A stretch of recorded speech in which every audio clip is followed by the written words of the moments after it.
All right, the federal government has been busy this week. Well, they've been busy this whole year. But from the Supreme Court upholding the right to impose a carbon tax on provinces to concerns in the EU over potential vaccine delays.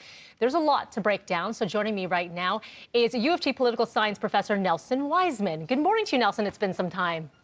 Good morning. All right, so let's begin first with the news that we were following, breaking of the Supreme Court saying, listen, the federal tax is constitutional.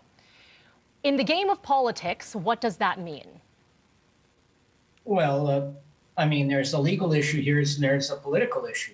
The courts have ruled that it's constitutional, it's legal for the federal government to require that the provinces meet a certain pricing standard. But politically, the provinces that are opposed to it, Ontario, Doug Ford, Jason Kenney in Alberta, Scott Moe in Saskatchewan, they can still fight it. In fact, Aaron O'Toole, the Conservative leader the other day, said that if they're elected, they will ensure there won't be a carbon tax.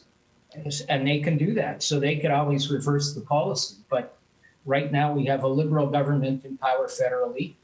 And the law that's been passed, which deals with carbon pricing, not necessarily an automatic tax, has been upheld by the courts. And sure enough, in April, in the next few days, we're going to get an increase in the cost that we pay for gasoline at the pumps. Mm-hmm. Nelson, you say, so we have the Liberals in power right now, minority government, but again, things could change. We're looking to, could we potentially be heading to the polls? And what could this decision mean in the whole game of it all? Because all eyes are on the federal government. Obviously, we're through this last year. We're talking about the vaccinations. People are critical of the feds, saying, listen, we were too slow to act. We haven't done a good enough job. Is this all going to play a big role in what happens next?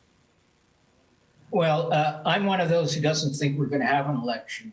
The pandemic and the whole vaccination story is essentially consuming all the oxygen. The last thing people want is an election. Although we've had some provincial elections, the context is very different. There's very little appetite for going to the polls. When we do have an election, which I suspect will be a year from now, a lot of these things will be in the rearview mirror. I mean, even the carbon taxes that we've had, people have, they've been paid for. And by a year from now, the vaccination story will be an old story.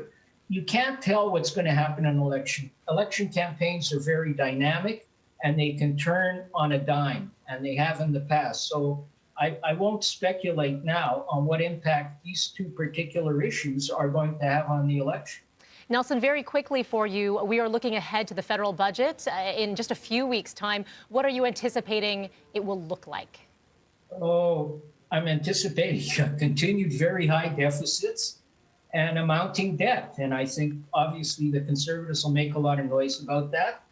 The Liberals will defend it. The NDP will say it's not enough and insufficiently directed. And the Bloc Québécois will probably say it doesn't completely serve Quebec's interests.